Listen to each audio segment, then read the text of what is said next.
নমস্কার, আমি শুভ।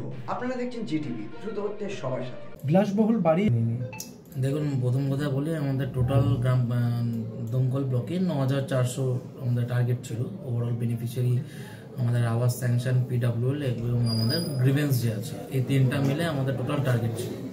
তো এবার আমাদের টোটাল 40টার মতন টিম আমাদের স্টার্ট করেছিল সার্ভে, ওভারঅল 9টা গ্রাম পঞ্চায়েতে। এখানে বিভিন্ন লোক বিভিন্ন দিন আমাদের অক্টোবর 21 থেকে স্টার্ট হয়েছিল, ফার্স্ট ফেজ অক্টোবর 30 অব্দি, তারপরে আবার চেকিং হয়েছিল। এবার চেকিং হওয়ার ফাইনালি আমাদের 27 তারিখ যে আছে, আমাদের 27 নভেম্বর, সেই ডেটে আমাদের লিস্টে পাবলিকেশন হয়। তার বেসিস পর 3 তারিখ অবধি ক্লেমস অ্যান্ড অবজেকশনসের গ্রেড দেওয়া হয়, যাতে কারোর যদি অভিযোগ থাকে যে আমার কাঁচা বাড়ি ছিল, কোনো কারণে কেটে গিয়েছে নাম, বা কারোর যদি এই অভিযোগও থাকে যে আমার পাশের বাড়ি কেউ আছে যার পাকা বাড়ি আছে, হয়তো কোনো কারণে ওটা অ্যাকসেপ্ট বা লিস্টে চলে আসছে, তো সেটার জন্য অবশ্যই বাতিল করা হয়। তো এটার জন্যই কিন্তু ক্লেমস অ্যান্ড অবজেকশনস আছে। তো সেটা ইতিমধ্যে আমাদের কাছে আসছে আর আমরা ডিসপোজও করছি। আর যেটা আপনারা বললেন যে কিছু বাড়ি পাওয়া যাচ্ছে, তো আপনি জানেন এটা হিউজ টাস্ক, ওভারঅল ফুল ওয়েস্ট বেঙ্গলের সব ব্লকসেই হচ্ছে। তো এবার যে কোনো কাজেই আপনারা জানেন 100% কখনো অ্যাকুরেসি থাকে না, কিছু পার্সেন্ট এরর থেকেই যায়। তার জন্যই ক্লেমস অ্যান্ড অবজেকশনসের জায়গা। তো সেই জায়গাগুলো অবশ্যই। আর এর মধ্যে আরেকটা ব্যাপারও আছে, যেহেতু আমাদের সার্ভে টিমরা গিয়েছে, তারা খুবই কম টাইমের মধ্যে কাজটা উঠিয়েছে।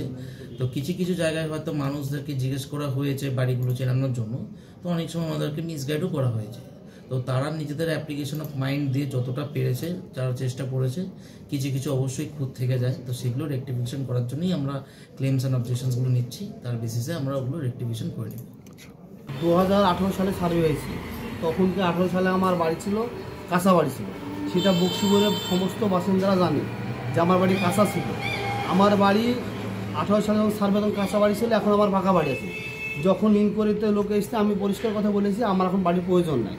এখানে একাধিকবার যেগুলো সার্ভে অফিসার এসেছিলো, তারা আমাকে জিজ্ঞেস করেছে যে আপনার এই বাড়ি, আমি হ্যামচাম বাড়ি। এখান থেকে আমি অন্য জায়গায় দেখাতে পারতাম, কিন্তু আমার মানসিকতা নাই যে আমি নিব তা। যদি আমার মানসিকতা থাকতো যে নিব, তাহলে আমি অন্য জায়গায় কাঁচা বাড়ি দেখাতে পারতাম। যেহেতু আমার কাঁচা বাড়ি ছিল, তখন আমার প্রয়োজন ছিল, তাই আমি সার্ভে তখন করেছিলাম।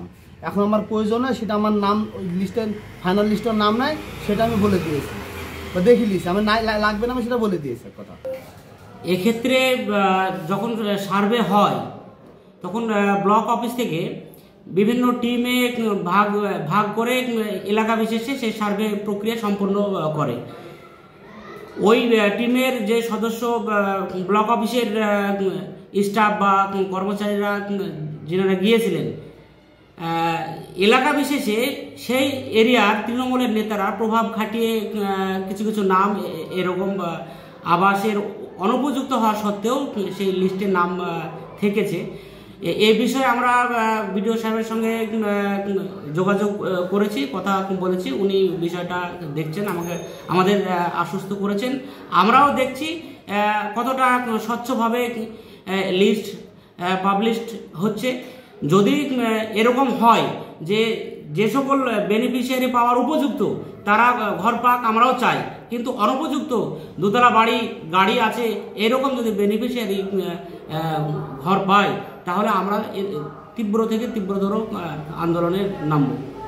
দেখেন, বিষয় হচ্ছে, আমার তো লাস্ট 1.5 বছর হলো আর কি আমার প্রধান প্রতিনিধি হওয়া। 2018 সালের যে সার্ভে হয়েছিল, সেই সার্ভে অনুযায়ী ঘরের লিস্টে নাম এসেছে। এর মধ্যে ধরেন 700-র উপরে ঘর ছিল। ইনকোয়ারি হয়েছে, হয়তো ব্যতিক্রম এইভাবে একটা এদিক ওদিক হয়ে যেতে পারে। তো আমি আপনাদের মাধ্যমে জানলাম বিষয়টা। আমি জানার পরে আমি বিডিও সাহেবের সঙ্গে কথা হলো, বিডিও সাহেব রেসপন্স দিয়েছে, বলেছে আমি সাধ্যমতো চেষ্টা করছি, যারা প্রাপ্য তারা যেন পায়, বা যেগুলো কেটে গেছে বা যেগুলা অরিজিনাল পাবে সেগুলা এড়িয়ে গেছে, সেগুলোও পুনরায় আবার সার্ভে করে তার বিধি ব্যবস্থা করা, প্লাস যেগুলো এরকম একটা ছেড়ে গেছে বা এরকম হয়ে গেছে, সেগুলোও লিগ্যাল অ্যাকশন নেওয়ার ব্যবস্থা করছে। আমার পুরোপুরি খেয়াল আছে, আমার অঞ্চলে আমরা খুব দরিদ্র সীমার এরিয়ায় বাস করি আর কি। পুরোটাই গ্রাম্য, আপনারা ঘুরে দেখবেন, একটাই মেন রোড ছাড়া বাকি সব অলিগলি। আমরা প্রত্যন্ত গ্রামের মানুষ। সেই হিসাবে আমি সরকারের কাছে বা আমাদের প্রশাসনের কাছে আবেদন রাখবো যেন লিগাল সার্ভেটা হয়ে যেন মানুষ পরিষেবা পায়, আর অবশ্যই পাচ্ছেও, যেন আরও লিগাল পায়, আমি এটাই আশা করবো বা চাইব। আপনারা এতক্ষণ দেখছিলেন জিটিভি, দ্রুত হচ্ছে সবার সাথে। জিটিভির আরও নতুন নতুন খবরে আপডেট পেতে এক্ষুনি লগ ইন করুন www.gtblivenews.com।